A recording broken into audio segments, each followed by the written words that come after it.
24 جولائی 634 کے روز خالد رضی اللہ عنہ اپنی فوج کے ساتھ اجنادین پہنچ گئے۔ وہ بیت المقدس کے جنوب میں پہاڑیوں میں سے گزرے تھے۔ ان پہاڑیوں کے ایک طرف میدان تھا۔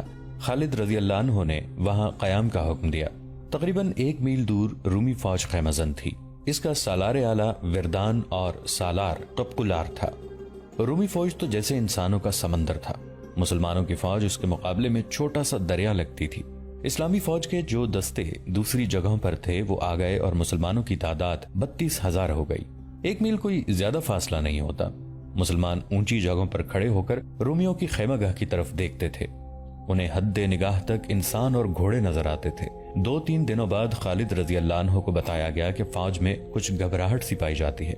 مورخ لکھتے ہیں کہ ان 9,000 مجاہدین میں ذرا سی بھی گھبراہٹ نہیں تھی جو خالد رضی اللہ عنہ کے ساتھ تھے۔ وہ عیسائیوں، غسیانیوں اور رومیوں کے خلاف لڑتے چلے آ رہے تھے۔ وہ رومیوں کی اتنی زیادہ فوج سے خوفزدہ نہیں تھے۔ دوسرے دستوں کا حوصلہ بڑھانے کے لیے خالد رضی اللہ عنہ خیمہ گاہ میں گھومنے پھرنے لگے۔ وہ جہاں رکتے ان کے ارد گرد مجاہدین کا مجمع لگ جاتا۔ خالد رضی اللہ عنہ نے سب سے ایک ہی جیسے الفاظ کہے، اسلام کے سپاہیوں، میں جانتا ہوں تم نے اتنی زیادہ رومی فوج پہلے کبھی نہیں دیکھی، لیکن تم اتنی بڑی فوج کو پہلے شکست دے چکے ہو۔ خدا کی قسم تم ڈر گئے تو ہار جاؤ گے، اور اگر تم نے اس لشکر پر فتح پائی تو رومی ہمیشہ کے لیے ختم ہو جائیں گے۔ اپنے اللہ کے نام پہ لڑو، اسلام کے نام پہ لڑو۔ اگر تم نے پسپائی اختیار کی تو دوزخ کی آگ میں جلو گے۔ جب لڑائی شروع ہو جائے تو اپنی صفوں میں بد نظمی پیدا نہ ہونے دینا۔ قدم جما کر رکھنا، جب تک میری طرف سے حکم نہ ملے پیچھے نہ ہٹنا، نہ ہی حملہ کرنا۔ اللہ تمہارے ساتھ ہے اور اللہ کے رسول صلی اللہ علیہ وآلہ وسلم کی روح مقدس تمہیں دیکھ رہی ہے۔ ادھر رومیوں کا سالار اعلیٰ وردان اپنے کمانڈروں سے کہہ رہا تھا، اے رومیوں، قیصر روم کو شکست کی ذلت سے بچانا تمہارا فرض ہے۔ قیصر روم کو تم پر اعتماد ہے۔ اگر تم نے ان عربی مسلمانوں کو فیصلہ کن شکست نہ دی تو یہ تم پر ہمیشہ کے لیے غالب آ جائیں گے۔ یہ تمہاری بیٹیوں، بہنوں اور بیویوں کو بے آبرو کریں گے۔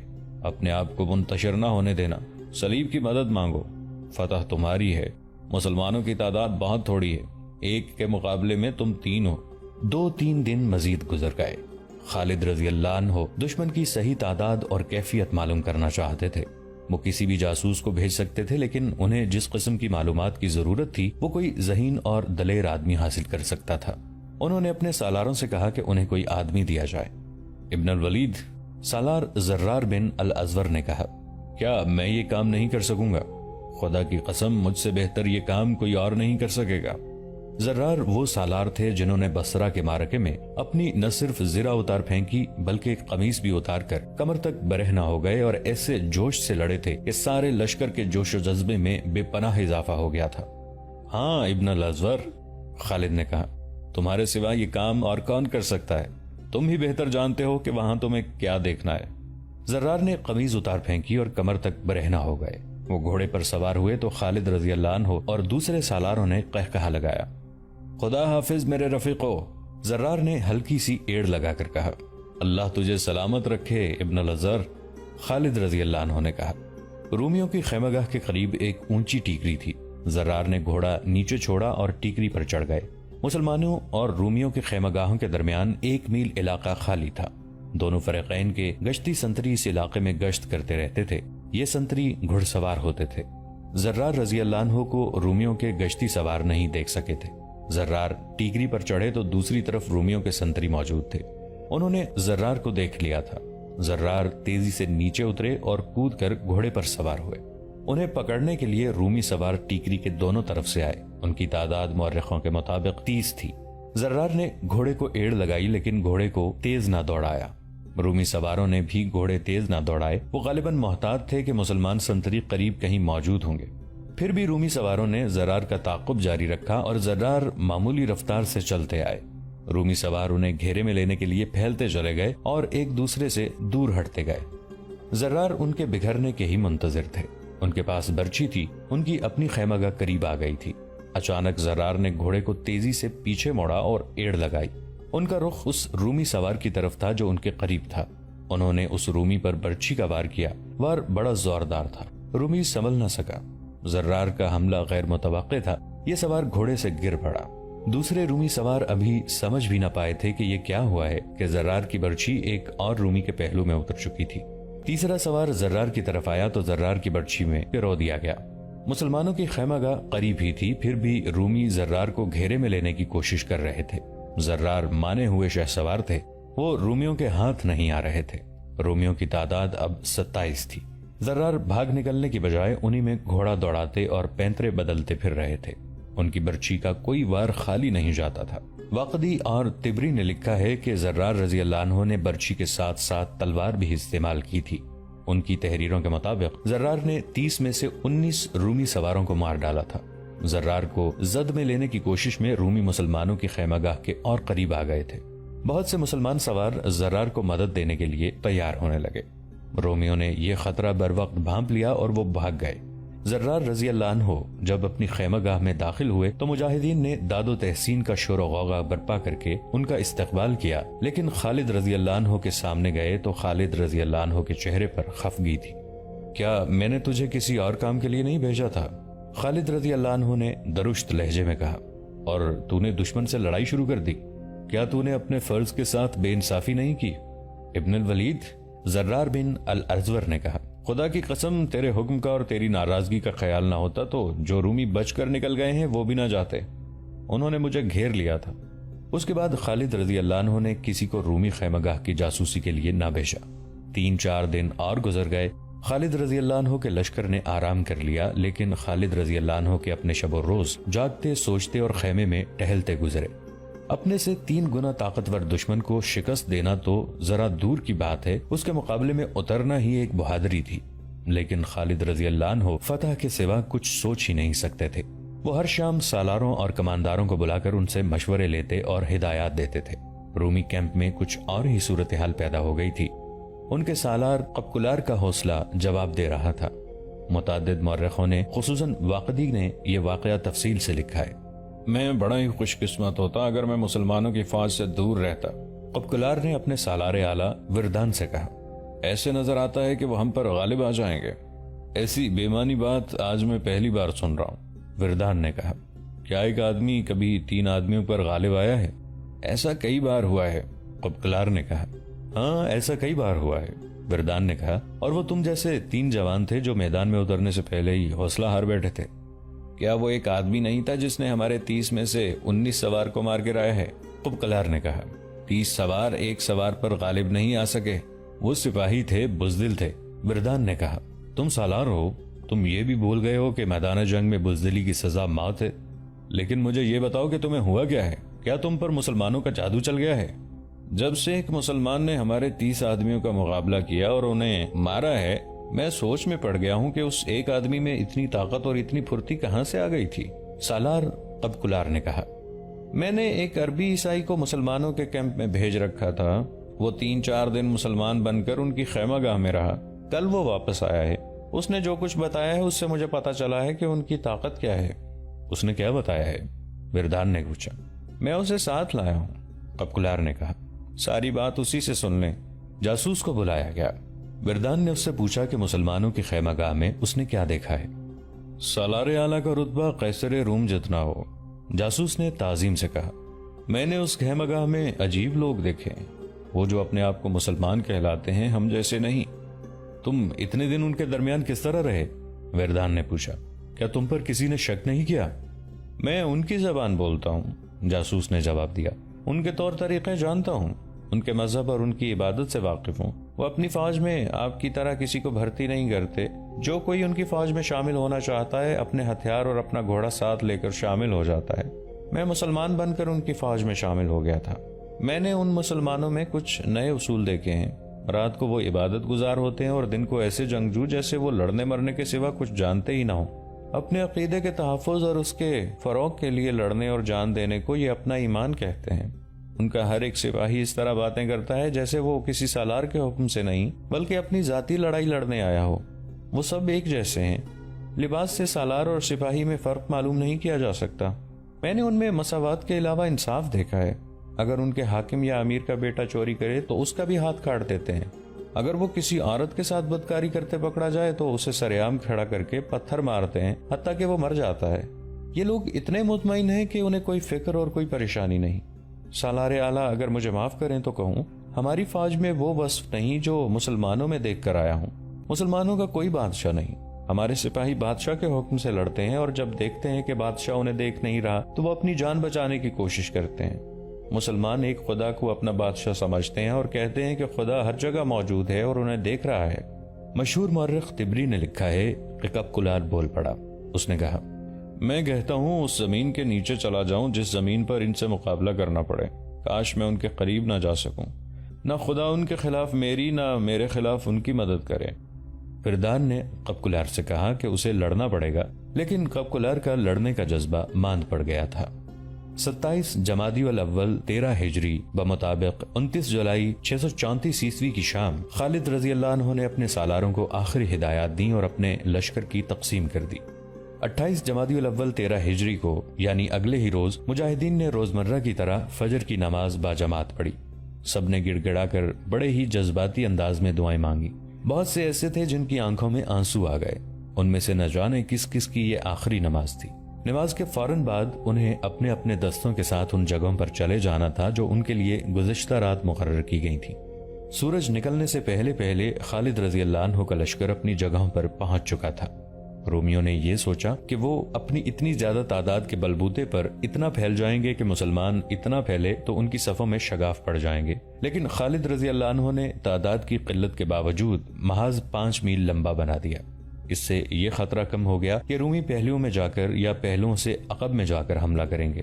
خالد رضی اللہ عنہ نے دوسری دانش مندی یہ کی کہ اپنے لشکر کا منہ مغرب کی طرف رکھا تاکہ سورج ان کے پیچھے اور رومیوں کے سامنے رہے اور وہ آنکھوں میں سورج کی چمک پڑنے کی وجہ سے آنکھوں کو کھول نہ سکیں۔ حسب معمول خالد رضی اللہ عنہ نے اپنی فوج کو 3 حصوں میں تقسیم کیا۔ ایک پہلو کے دستوں کے سالار سعید بن عامر تھے، دوسرے کے امیر المومنین ابو بکر رضی اللہ عنہ کے بیٹے عبد الرحمن اور قلب کی کمان معاذ بن جبل رضی اللہ عنہ کے پاس تھی۔ خالد رضی اللہ عنہ نے دونوں پہلوؤں کے دستوں کی حفاظت کا یا مشکل کے وقت ان کی مدد کو پہنچنے کا یہ انتظام کیا تھا کہ ان دستوں کے آگے ایک ایک دستہ کھڑا کر دیا تھا۔ 4000 نفری جس کے سالار یزید بن ابی سفیان تھے، خالد رضی اللہ عنہ نے قلب کے عقب میں محفوظہ کے طور پر رکھ لی۔ وہاں اس نفری کی موجودگی اس لیے بھی ضروری تھی کہ وہاں عورتیں اور بچے تھے۔ خالد رضی اللہ عنہ نے سالاری کے رتبے کے افراد کو اپنے ساتھ رکھ لیا۔ مقصد یہ تھا کہ جہاں کہیں سالار کی ضرورت پڑے ان میں سے ایک کو وہاں بھیج دیا جائے۔ یہ چاروں بڑے قابل اور تجربہ کار سالار تھے۔ یہ تھے عمر رضی اللہ عنہ کے بیٹے عبداللہ اور عمرو بن عاص رضی اللہ عنہ، زرار بن الازور اور رافع بن عمیرہ رضی اللہ عنہ۔ سورج طلوع ہوا تو رومی سنتریوں نے اپنے سالاروں کو اطلاع دی کہ مسلمان جنگی ترتیب میں تیار ہو گئے ہیں۔ رومیوں کے اجتماع میں ہڑبانگ مچ گئی۔ ان کا یہ خدشہ بجا تھا کہ مسلمان حملہ کر دیں گے۔ رومی سالاروں نے بڑی تیزی سے اپنے لشکر کو تیار کیا اور مسلمانوں کے سامنے کھڑا کر دیا۔ دونوں فوجوں کے درمیان فاصلہ تقریباً 4 فرلانگ کا تھا۔ خالد رضی اللہ عنہ نے اپنے محاذ کو کم و بیش 5 میل لمبا کر دیا تھا۔ رومی اپنے لشکر کو اس سے زیادہ پھیلا سکتے تھے، لیکن انہوں نے اپنے محاذ کی لمبائی تقریباً اتنی ہی رکھی جتنی خالد رضی اللہ عنہ نے رکھی تھی۔ اس سے خالد رضی اللہ عنہ کا یہ مسئلہ تو حل ہو گیا کہ رومی مسلمانوں کے پہلوں کے لیے خطرہ نہ بن سکے، لیکن رومی لشکر کی گہرائی زیادہ بلکہ بہت زیادہ تھی۔ دستوں کے پیچھے دستے اور ان کے پیچھے دستے تھے۔ مسلمانوں کے لیے ان کی صفیں توڑنا تقریباً ناممکن تھا۔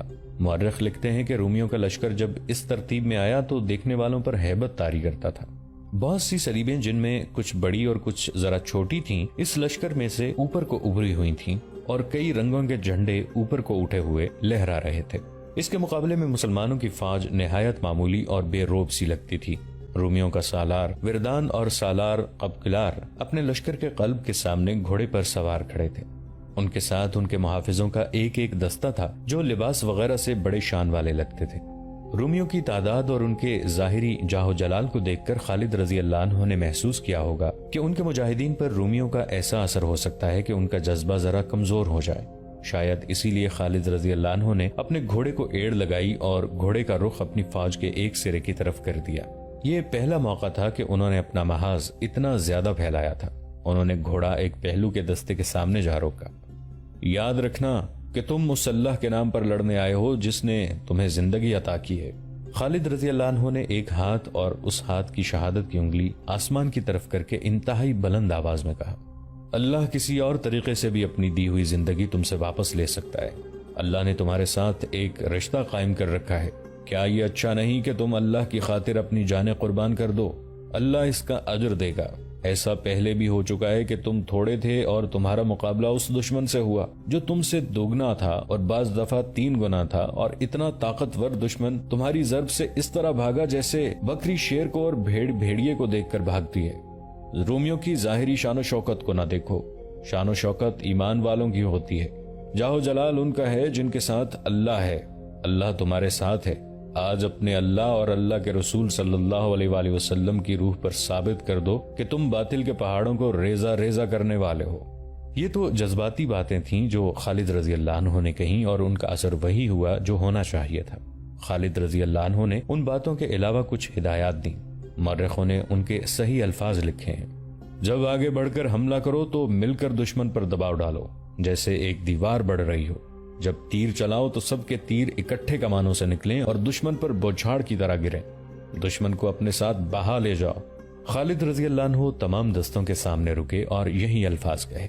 اس کے بعد وہ عقب میں عورتوں کے پاس چلے گئے۔ دعا کرتی رہنا اپنے خامدوں کے لیے، اپنے بھائیوں اور اپنے باپوں کے لیے۔ خالد رضی اللہ عنہ نے عورتوں سے کہا، تم دیکھ رہی ہو کہ دشمن کی تعداد کتنی زیادہ ہے اور ہم کتنے تھوڑے ہیں۔ ایسا ہو سکتا ہے کہ دشمن ہماری صفوں کو توڑ کر پیچھے آ جائے۔ خدا کی قسم مجھے پوری امید ہے کہ اپنی عزت اور اپنی جانیں بچانے کے لیے تم مردوں کی طرح لڑو گی۔ ہم انہیں تم تک نہیں پہنچنے دیں گے، لیکن وہ سب کچھ ہو سکتا ہے جو ہم نہیں چاہتے کہ ہو جائے۔ ولید کے بیٹے، ایک عورت نے کہا، کیا وجہ ہے کہ ہمیں آگے جا کر لڑنے کی اجازت نہیں؟ مرد زندہ ہو تو عورت کیوں لڑے؟ خالد رضی اللہ عنہ نے کہا، اور اپنے آپ کو بچانے کے لیے لڑنا تم پر فرض ہے، اور تم پر فرض ہے کہ مرد تھوڑے رہ جائیں، دشمن غالب آ رہا ہو تو آگے بڑھو اور مردوں کی طرح لڑو، اور اپنے اوپر غیر مرد کا غلبہ قبول نہ کرو۔ یہ پہلا موقع تھا کہ خالد رضی اللہ عنہ نے عورتوں کو بھی دشمن سے خبردار کیا اور انہیں اپنے دفاع میں لڑنے کے لیے تیار کیا تھا۔ اس سے ظاہر ہوتا ہے کہ انہیں خاصی تشویش تھی۔ انہوں نے کسریٰ کی فوجوں کو شکست پہ شکست دی تھی، لیکن رومی فارسیوں کی نسبت زیادہ منظم اور طاقتور تھے۔ خالد رضی اللہ عنہ کے سامنے یقیناً یہ پہلو بھی ہوگا کہ مجاہدین کو گھروں سے نکلے خاصا عرصہ گزر چکا تھا اور وہ مسلسل لڑائیوں کے تھکے ہوئے بھی تھے۔ انہیں اپنے اللہ پر، اللہ کی دی ہوئی روحانی طاقتوں اور ایمان پر بھروسہ تھا۔ دونوں فوجیں لڑائی کے لیے تیار ہو گئیں۔ رومیوں کی طرف سے ایک معمر پادری آگے آیا اور مسلمانوں سے کچھ دور آ کر رک گیا۔ اے مسلمانوں، اس نے بلند آواز سے کہا، تم میں سے کوئی ایسا ہے جو میرے پاس آ کر بات کرے؟ خالد رضی اللہ عنہ نے اپنے گھوڑے کی لگام کو ہلکا سا جھٹکا دیا اور پادری کے سامنے جا گھوڑا روکا۔ تم سالار ہو؟ بوڑھے پادری نے کہا۔ کیا تم میں مجھ جیسا کوئی مذہبی پیشوا نہیں؟ نہیں، خالد رضی اللہ عنہ نے جواب دیا، ہمارے ساتھ کوئی مذہبی پیشوا نہیں ہوتا، سالار ہی امام ہوتا ہے۔ میں سپہ سالار ہوں، اور معزز پادری کو یہ بھی بتا دیتا ہوں کہ میں اس وقت تک سپہ سالار رہوں گا جب تک میری قوم اور میری فوج چاہے گی۔ اگر میں اپنے اللہ وحدہ لا شریک کے احکام اور اس کے رسول صلی اللہ علیہ وآلہ وسلم کے فرمان سے انحراف کروں گا تو مجھے سپہ سالار نہیں رہنے دیا جائے گا۔ اگر اس حالت میں بھی سپہ سالار ہوں تو سپاہیوں کو حق حاصل ہے کہ وہ میرا کوئی حکم نہ مانے۔ مورخ لکھتے ہیں کہ معمر پادری پر خاموشی طاری ہو گئی اور کچھ دیر خالد رضی اللہ عنہ کے منہ کی طرف دیکھتا رہا۔ شاید یہی وجہ ہے، پادری نے ذرا دبی زبان میں کہا، یہی وجہ ہو سکتی ہے کہ فتح ہمیشہ تمہاری ہی ہوتی ہے۔ وہ بات کر معزز پادری جو تو کرنے آیا ہے، خالد رضی اللہ عنہ نے کہا۔ ہاں، پادری نے جیسے بیدار ہو کر کہا، اے عرب سے فتح کی امید لے کر آنے والے، کیا تو نہیں جانتا کہ جس زمین پر تو فوج لے کر آیا ہے اس پر کسی بادشاہ کو کبھی پاؤں رکھنے کی جرت نہیں ہوئی؟ تو اپنے آپ کو کیا سمجھ کر یہاں آ گیا ہے؟ فارسی آئے تھے لیکن ان پر ایسی دہشت طاری ہوئی تھی کہ بھاگ گئے تھے۔ کئی دوسرے بھی آئے تھے، وہ بڑی بہادری سے لڑے تھے، لیکن ناکامی اور مایوسی کے سوا انہیں کچھ حاصل نہ ہوا، وہ چلے گئے۔ تجھے ہمارے خلاف کچھ کامیابیاں حاصل ہوئی ہیں، لیکن یہ خیال دماغ سے نکال دے کہ ہر میدان میں تو فتح پائے گا۔ مورخوں کے مطابق خالد رضی اللہ عنہ خاموشی سے سن رہے تھے اور بوڑھا پادری پر اثر لہجے میں بول رہا تھا، میرا سپہ سالار وردان جو میرا آقا ہے تجھ پر رحم اور نوازش کرنا چاہتا ہے۔ پادری کہہ رہا تھا، اس سے بڑی نوازش اور کیا ہوگی کہ اس نے تیری فوج کو کاٹ دینے کی بجائے مجھے یہ پیغام دے کر تیرے پاس بھیجا ہے کہ اپنی فوج کو ہمارے ملک سے واپس لے جا۔ دوستو، آج کے لیے اتنا ہی۔ اسی کہانی کی اگلی قسط کے ساتھ بہت جلد حاضر ہوں گے۔